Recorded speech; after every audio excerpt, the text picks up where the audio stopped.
Your kids is not the reason why you broke, y'all. You were broke before you had kids. You just bad with money. And kids just want everything that you wanted.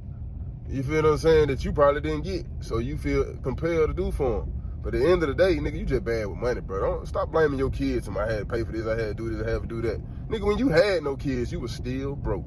You are just bad with money. Now chalk that, man. Just chalk that up. Just chalk it up, bro. You'll do better. Go on. Hello everyone, this is Emmanuel Cook. We will be reacting to a new video today, so make sure you guys like, comment, and subscribe down below, and let's get into the video. Is everybody financially hurting right now? I feel like everyone I talk to, like my friends and even my family, some members of my family are just like, they've never been this financially strained before, or it's been, a long time. And I'm like, is it just me and who I'm surrounding myself with? Or is this like worldwide issues or countrywide issues? Yeah, is everyone really struggling right now, or is it just me and my friends? How are we affording houses in the next year? More than anything, I want to buy a house, but seeing all these news reports coming out about interest rates being high as ever, housing prices high as ever, wages still the same, how are people doing it? I want to get into a home so badly that feels more and more further away. It kills me. Like, I don't want to pay $3,500 to $4,000 a month. Like, that just seems crazy. I need to know how people are doing it. If or any of your loved ones have birthdays in January or February, I feel like you will understand. The first 3 months of the year are definitely the worst when it comes to income wise, because there's no money saved. January, you're just recovering from everything you bought from Christmas. And then for me, it's my anniversary, and then it's my husband's birthday, and then February comes along, and then it's Valentine's Day, and then it's my birthday. So like the spending never stops. And I know like you can say, well, you don't have to get anything.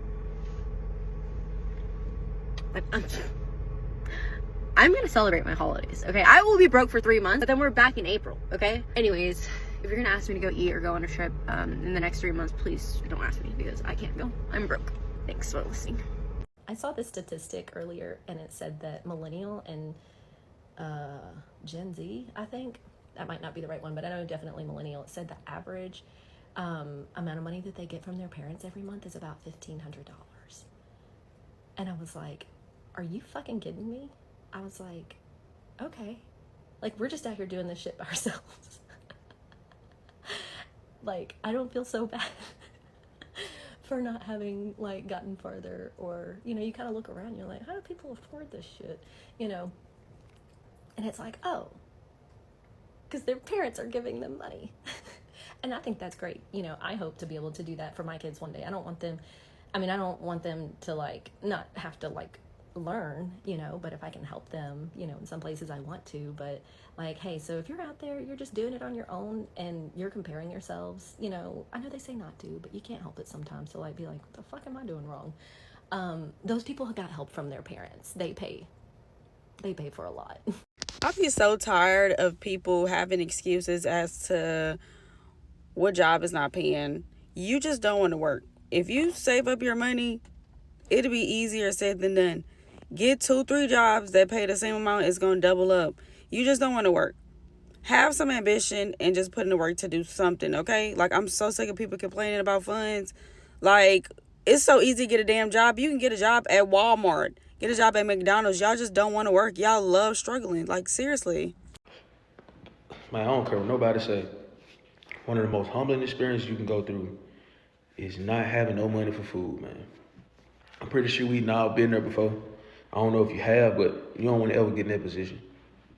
Where you ain't got no income, you ain't got nobody to call on, you ain't got no money for food. Man, you'll do anything. You'll do anything to eat, man. And I don't wish that on nobody. So, like, the way I was raised, man, my grandmama always told me, man, if you see somebody hungry, you see somebody need something to eat, man, feed them, man. It ain't nothing but food. I don't care if it's your last $20 or $10, man. Whatever you was finna get, chop it in half. Because you never know who needs some help, man. Like, I can't sit around and eat in nobody's face. A lot of y'all are crazy. I can sit around and eat a whole meal in somebody's face. If you weren't raised like that, and, I can't really speak on that too much, but, man, if you got some type of good in you, man, don't let nobody starve. Some of y'all will have 100 pieces of chicken on your table, and you will see somebody ain't got no food on their plate, and you will still sit there and eat and glutton it out. And tell yourself, man, they need to figure it out on their own. No, help somebody out, man. We here to help people out. We here to serve each other. We not here just by ourselves. I've been self-employed for 2 years, and one thing I have learned during those 2 years is that if you stress about money, it is going to take it longer for it to come. I do not stress about money because I know that there's money everywhere and money is paper. And paper comes from trees, apparently, and there's trees everywhere. So therefore, money is the equivalent to water and air, in my opinion. That's how much abundance there is of money. In abundance, there is of money. When you stress about money, you're basically telling the universe that you are not in alignment with financial abundance. If you want to receive money, you have to stop stressing about it. It can come from different random sources at all times of the month. But the moment you start stressing about it, your money flow slows down. Stop stressing out about money. If you're an entrepreneur, someone out there has the money for you.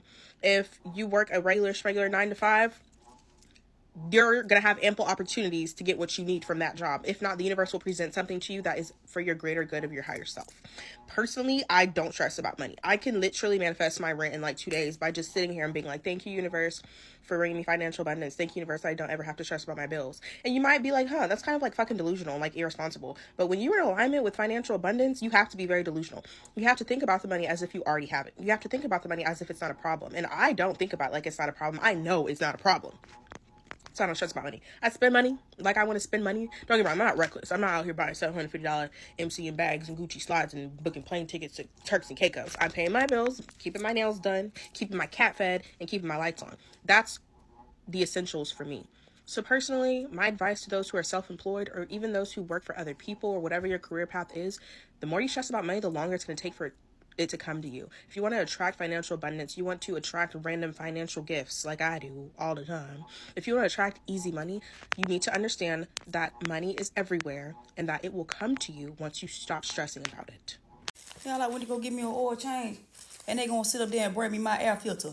Put it the fuck back. I did not ask you to do that. I don't give a damn what it look like. Put that shit back. I politely told that man I'm trying to go get me a 10-piece wing combo with a large fruit punch and a black and mild. Put it the fuck back. Then I got my wings. No ma'am. No sir. Put that shit back. If it ain't broke, goddammit, don't fix it. My car runs just damn fine. Ain't nothing wrong with my windshield wipers or none of that. Change my oil and get your ass from up under my damn car. Put it the fuck back. The way this world set up, don't touch shit that don't need to be touched and put it the fuck back. I don't give a damn. Put it back. Now! I don't really fuck with people who have never been broke. Like, being broke builds character. And it lets me know that, like, I don't know, like, you're resourceful and that you can handle shit.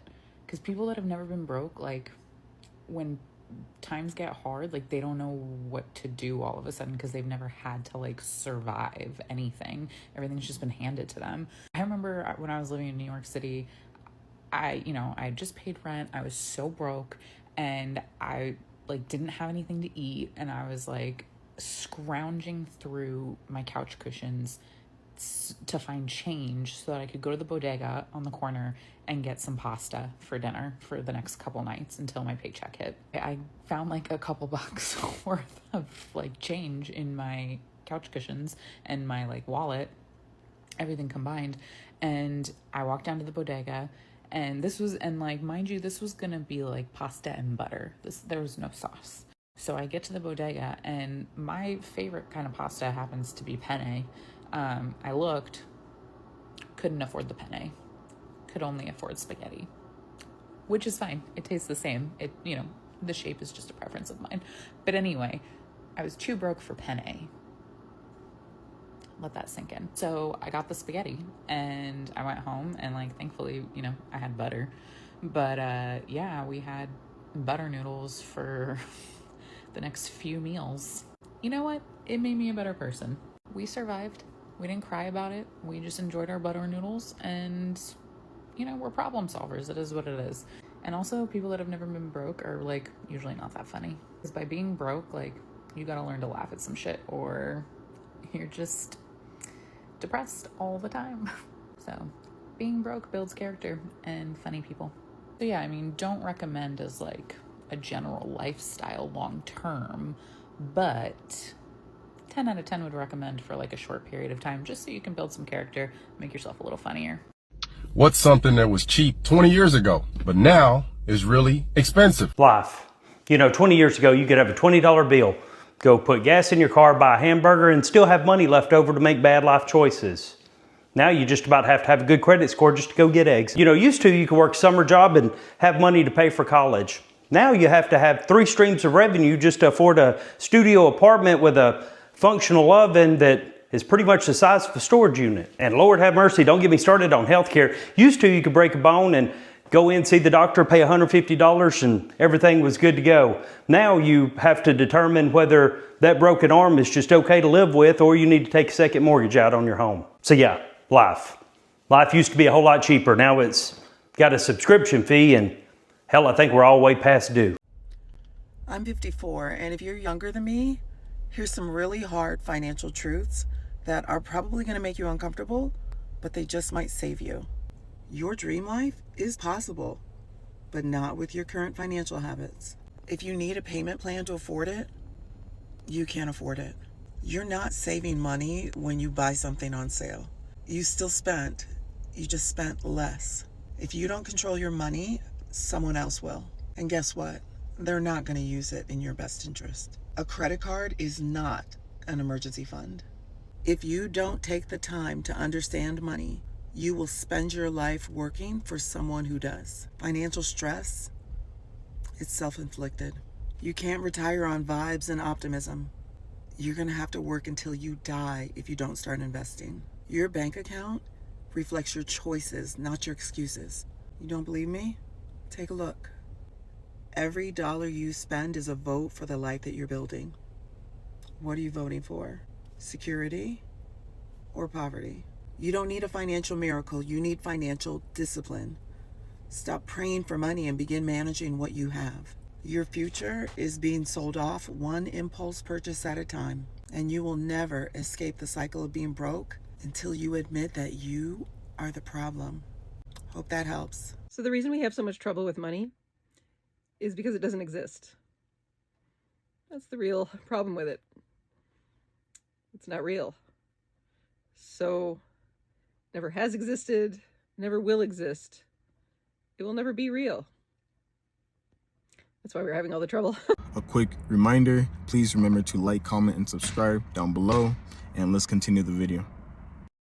All right, baby, at this point, wrap this shit up, because adulting is annoying as hell. I'm out here paying almost $400 for a headlight. Explain it. I'm not understanding. I called, I set an appointment. I got to get my safety and emissions done. Yeah, so headlight is out. And she's explaining to me that the bulb is $200+. Ma'am, for fucking what? What does it see? Well, what else are we saying? My thought process, I'm trying to wrap around it. I asked her a few questions. She couldn't break it down to me other than the fact that they would have to take the bumper off and do all this other shit. So we gonna find out. I'm gonna try to walk into to my house without having a mama tube, because I don't know, today I'm gonna need to wrap today up and see what tomorrow is like. I pray that they give me another price, because shit is too high nowadays. Like, for real, too high. Bruh, she's just trying to scam you. A new bulb is just like $30 or less. Not no $200. $200 for you change your bulb? Just one of them? No, she's trying to scam you, man. This is why you always have to do your research, especially on the cost of parts for your car. Because she's clearly lying, and she's trying to scam you.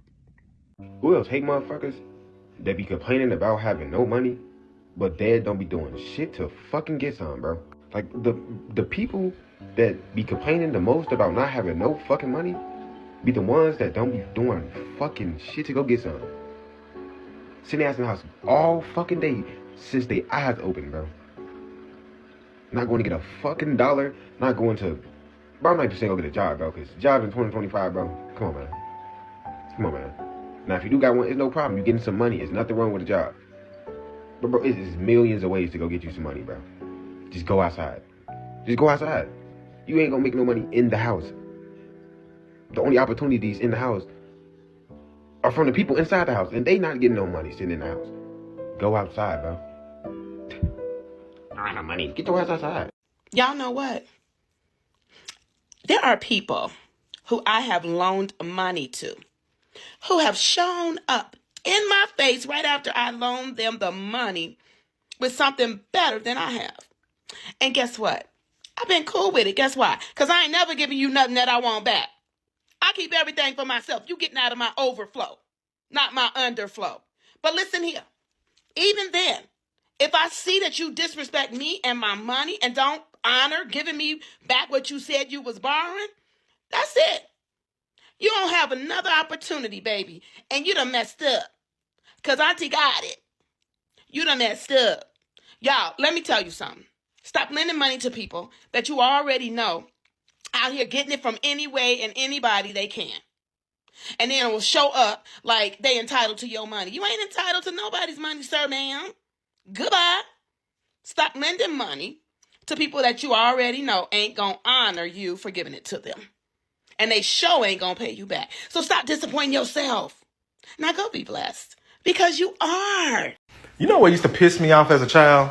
When we get a little money from either like our birthdays or some shit like that. Just a little money. Like we just got a little money because shit. Once again, birthday, holiday, family member threw you $10, threw you $20. And you be like, you know what? Mama, can I go to the store? Or can somebody take me to the store? Or can we go to the movies? Or trying to just do something with your money that somebody just done gave you. And they hit your ass with that little money just burning a hole in your pocket. It is, because every time I get some money, you tell me, I'm going to save it. I'm going to save it. Or you put it away, and I'm like, can we just have our money? Like, can we have our own money? Like, what's happening? But that little shit right there used to run me hot. But as an adult now, why have I started to fucking say that to my nephews? And bitch, I be feeling so bad, but I be like, that little money just burning a hole in your damn pocket. You can't hold on to it? Put it in your savings account. Give it to me. I'll hold it for you. Because when my mama said she held my money, she held that shit. She didn't spend that shit. I don't know how y'all deal with it. They be like, here, let mama hold your money for you. When my mama said she was holding that money, baby, you can ask for that money 6 months later. That money was there. But that shit used to kill my spirits. And I've been saying it to my nephew lately. Like, that little money just burning a hole in your pocket, huh? You just ready to spend it. What you gonna buy? What you gonna buy? And my nephew want a $600 tattoo. Baby, not happening, stink about it. You know what people who are obsessed with money always have in common? They never have no fucking money. Like, I saw somebody on here who said, and this was in Dallas, they went to North Park Mall, and just walking down the hallway, seeing all the rich people made them feel as though they had to feel motivated, they had to get money. And I was like, what? Walking through the mall, seeing people shopping made you feel as though you needed to be motivated? And it just goes to show y'all make a lot of decisions based off luxury apartments you want to live in, material things you want to buy, and it never comes to fruition because you start from the wrong base point. Y'all have there's nothing purposeful, nothing motivating about what you want. You just want to have money to buy crap. And that's why it always eludes you, because there's no pure focus about it. As a doctor, you're not doing this for the money, and if you wanted money, you would have chosen an alternative field like finance. I think this is a load of nonsense designed to keep doctors trapped in a box.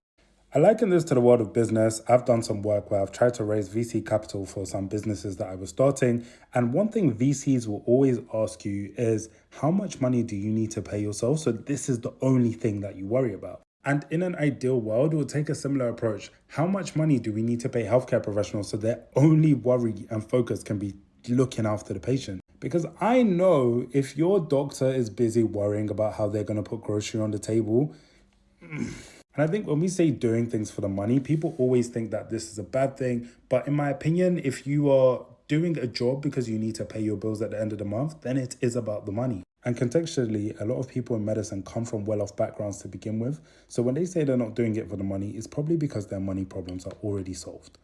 So I don't know if I'm the only one who does this, but I'm honestly stressing myself out. Like, Basically, I had a good amount of money.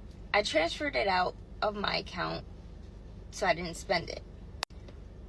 So I left myself like $200 to last me for like 2 weeks, which isn't that bad if you know what to spend your money on, or if you're not spending money at all. But the thing is, now I'm down to $14, and this is my pay week, but I'm still down to $14.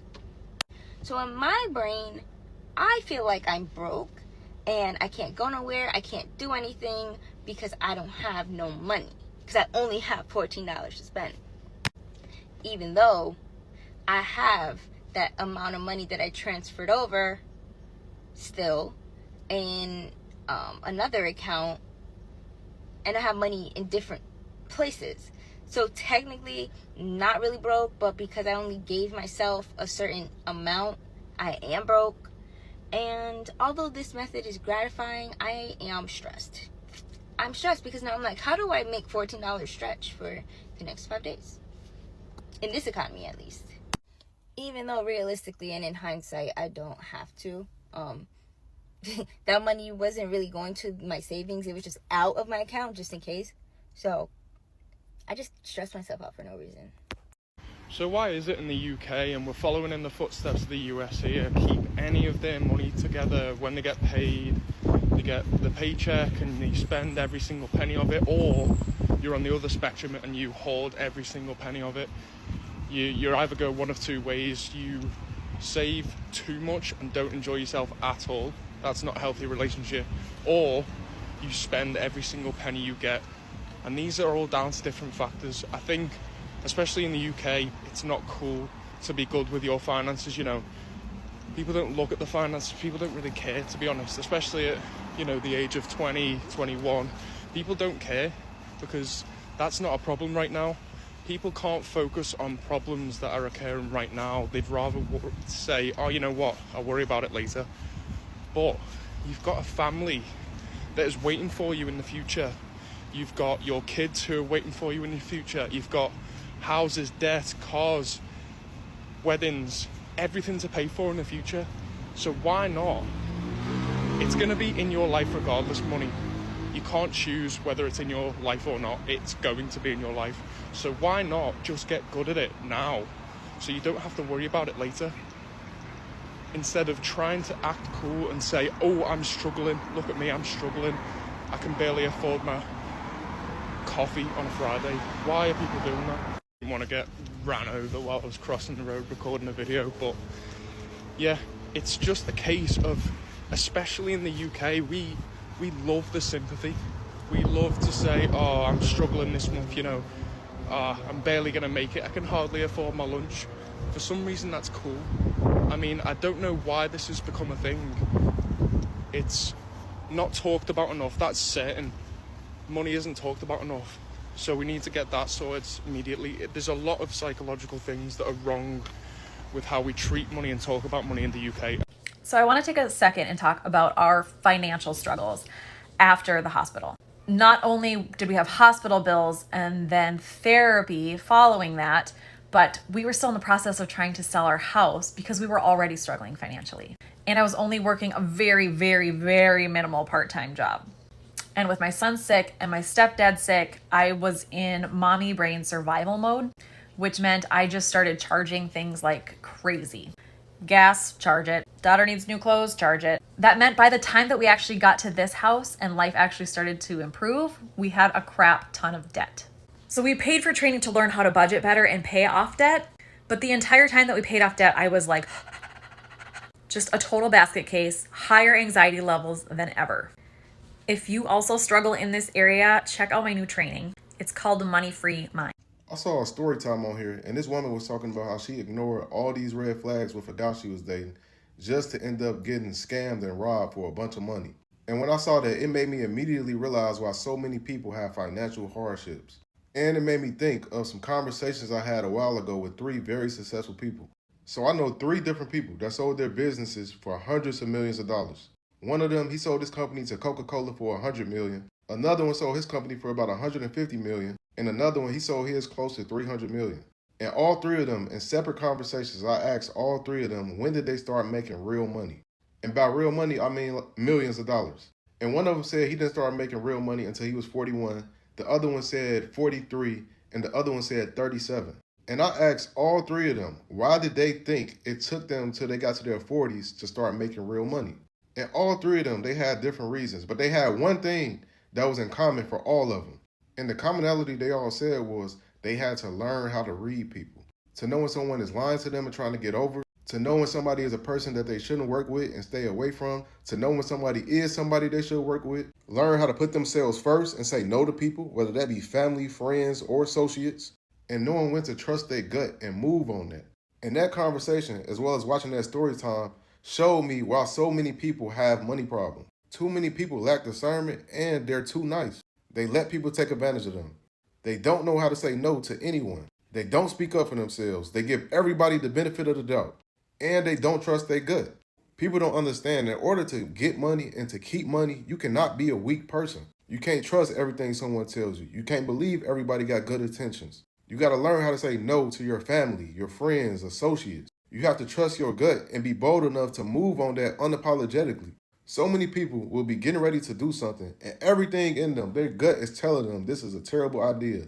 Do not do it. They know they shouldn't do it and they still will do it just because they might have been pressured or someone kept begging or asking them. When you want to make and keep money, you got to learn how to not be moved or swayed by other people. And you won't be able to make any money, or I should say you won't be able to keep any money until you learn how to be more discerning and be bold enough to trust yourself. If tomorrow they took all the money in the world and divided it across every single person and gave everyone the same exact amount, it would only be a matter of time, a matter of days, actually, I would dare to say. This is how strongly I feel about this. Until the rich would be rich again and the broke people would be broke again. Why? Because you need to understand that when it comes to money, the amount that you make does not matter as much as your behavior with money does. And I know people love to complain and say, well, if I made more money, then I would have money. No, you wouldn't. You would not have more money. If you cannot manage the amount of money that you make right now and you cannot manage it well, what makes you think that you would all of a sudden be well off with more money? It has more to do with your behavior, with how you handle the money that you already have, than any amount that you could ever have. And I know that people hate to hear this because we all love to be victims when it comes to our problems and what it would take to solve them. But I promise you that if you just start with what you have, you would see so much more progress, not even adding more to what you already make. So the problem starts and ends with the person in your mirror. I promise you that. This economy is so bad. So bad. Do you know in 2023, this is like a year after I graduated, like a little less than a year after I graduated. Oh, in 2023, I was 23 years old.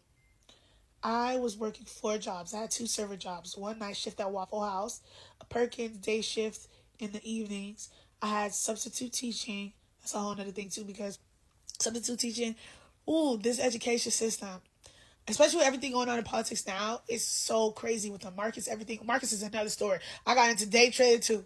Anyways. And then last I was babysitting. I lessened out on the babysitting after a while, but I was just doing like part-time. And then I was doing night shift. I was doing like 24, 25-hour days, sometimes during the week. Sleep deprived. Another thing, night shift is not for everyone. It really does mess with your mental. I read articles on it. It was crazy. But had to work 4 jobs to sustain myself because I was trying to pay off some debt. Even after paying off the debt, I still got back into debt. And I was also trying to study for my LSATs to go back to school. It took me like 10 times longer to get all of my stuff situated just to get back to school because of the financial strain and pressure. I don't care what anybody says. We financially not only have like phones and all these like distractions on the phone and the laws that we have now, the hoops we have to jump through to get to certain things. Yes, we may have phones in our generation, but they didn't have to have all these qualifications and criteria. I think there's a point where you don't even need the LSAT to go to law school. Like, they've added so many rules because of what people have done in the past that now we have to pay. We have to pay for that. So, with all that being said, if you are stressed, if you are drained emotionally, you are not alone. It is okay. We have to get out. We eventually have to get out, right? When we gonna get out? We have to get out. There's gonna be a topic that get out. But we need to work on doing things now so the next 5 years we're in better places, because this is ghetto. Like, people, I feel like everyone's trying to also be like a content creation. Guys, we need a plan B. You need a plan B. You need a plan B. Like, I do not dream of labor. I do not dream of labor like this. I never thought life was going to be like this. When I used to be laying in bed in the middle of the night, just, or talking to my sister, looking at the ceiling, I didn't think life would be like this.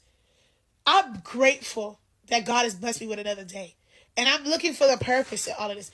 But man, I don't know if this is just 20s or if it's the economy. Because this is extra ghetto. Like, financially struggling. Like, it's crazy. Well, that's my rant.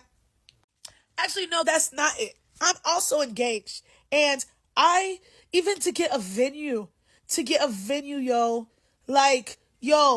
even for like school, the student loans, bro, the tuition. In the current system and how it is set up, it is very hard from starting way down here to being up here. The amount of effort that you have to put in will be literally insane.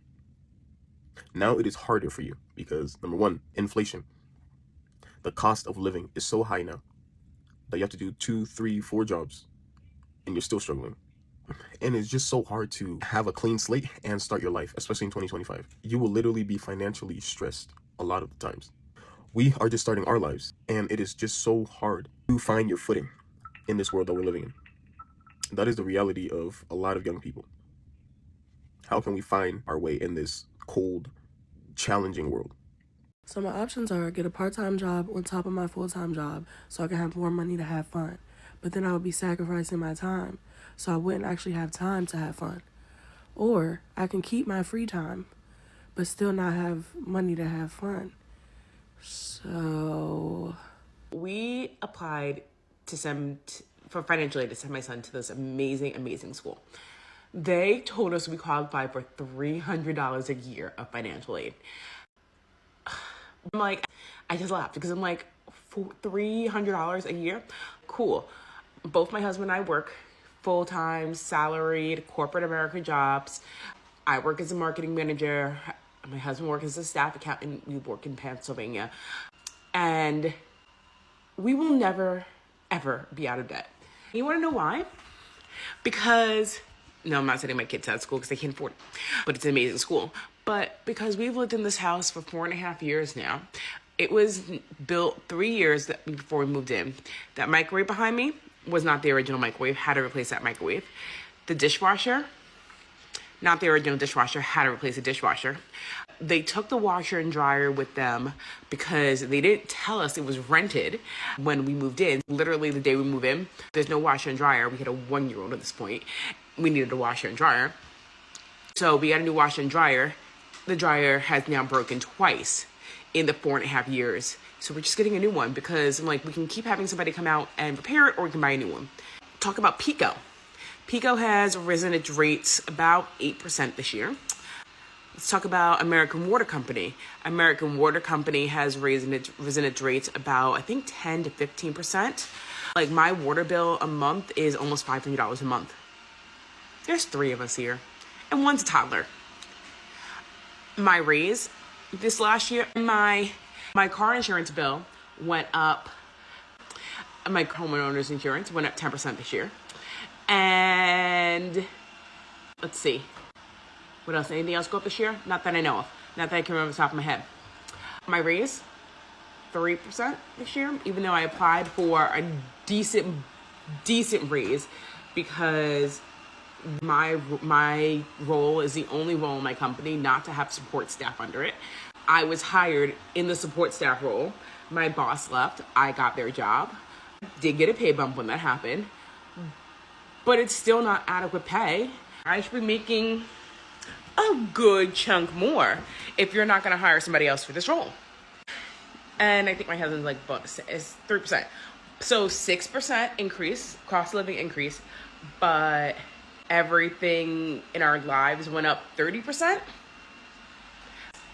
Please make it make sense because it doesn't. And I'm pretty sure we're going to owe on our taxes this year. It sucks. Yes, we still gonna go on vacation because I refuse to work this hard and not to be able to enjoy myself a little bit. Like, it's a little bit of me. Yes, I know, putting myself still more in debt, but it's an endless flipping cycle. Endless flipping cycle. That's my rant. Nobody's ever getting out of debt. I'm going to keep hustling on here. I haven't made a sale in 3 weeks, but I'm going to keep hustling on here and pray that I make some money. Not going to happen, but that's my rant for tonight. Bye. Hey, yo, one hard truth is this, that a lot of y'all still going to be broke this year. I know some of y'all got y'all goals. You're going to get it. You're going to grind. You're going to stack. You're going to make this paper. You're going to buy this and that or whatever. Some of y'all ain't about to do shit. And that's the hard truth. Because some of y'all are still doing the same old shit that you ended last year with. Smoke with the same old friends, drinking with the same old friends, indulging in the same old repetitive cycles and habits that made last year end on not such a productive path, for lack of better words, right? You gotta find people that elevate you, cut them off, not indefinitely, but for the time being, when it comes to, you know, starting this new year and getting to the goals that you set for yourself, how you start is how you end. Real talk. Do you want to know why people are broke in 2025? And I'm telling you, it's not because groceries are at an all-time high. It's because people are comfortable in the job that they have, and they don't want to go out of their comfort zone and try something that could be way more successful. Or maybe they have tried a couple side hustles that they found online and they just couldn't make them work. Side hustles like buying and selling courses in digital marketing, or writing envelopes, or writing letters, or trying to walk around your house and put reviews in for certain products that you bought from certain places, and just trying to make money in any other way that they possibly can.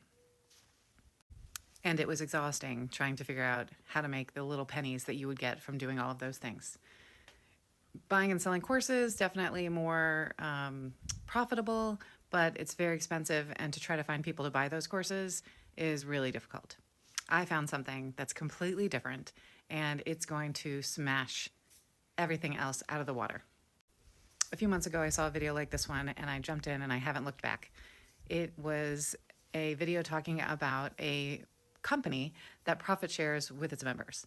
And she was saying stuff like, we all have subscriptions, which we do. We pay them monthly, we pay them yearly, and we do. We pay all of these subscriptions. If you look at your bank statement, you got money coming out every month to all these different things. Netflix, Amazon, Hulu, gym, car wash.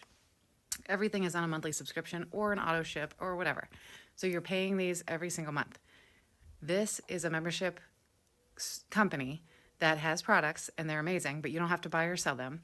And you join, and you pay a one-time fee, and you get a little affiliate link, and you share it, and then you get initial commissions for sharing it, and then you get a piece of everyone else's memberships until the end of time. They have grown faster than Amazon and Netflix. In their first 2 to 3 years, they grew that fast in its first year. They're 2 years old at this point and almost 2 million members, and they're about to explode. Don't stay broke in 2025 working a job that you can't stand. Just comment I want in, or more info, or whatever in the comment section, and I'll send you to the place where you can find out all the information. You can find out the information for free, and if you don't like it, you can just leave the group. It's not a big deal, but I can't put all the information in this small video here, so you're just gonna have to go over there and check it out. Being broke in 2025 is like extremely wild, bruh. Because when you think about it, you're not even poor. You kind of just early access, you know what I'm saying? Financially stable is the goal for 2025. Financially stable is the goal for 2025. And what does that mean? Becoming consumer debt free. That means personal loans, credit cards, anything of the sort. Getting out of that. 3 to 6 months of your average income saved up, because we know how the economy is. Anything can happen. You can lose your job at any point. So the best thing to do is be ready and prepared. Investments. Probably not the best idea to start investing while you're in consumer debt, but at least starting somewhere. A high yield savings account, Roth IRA, S&P 500, somewhere, because we know, unlike our parents that get Social Security checks, we might not be getting that. So we got to cover ourselves. But just remember, this does not come without some kind of sacrifice. Here's a good tip. Probably the best tip you'll hear all day. If I can't afford it, I don't need it. And no, affording it does not mean putting it on payments. I appreciate you guys watching the video today. Please make sure to like, comment, and subscribe down below, and I'll see you guys in the next video.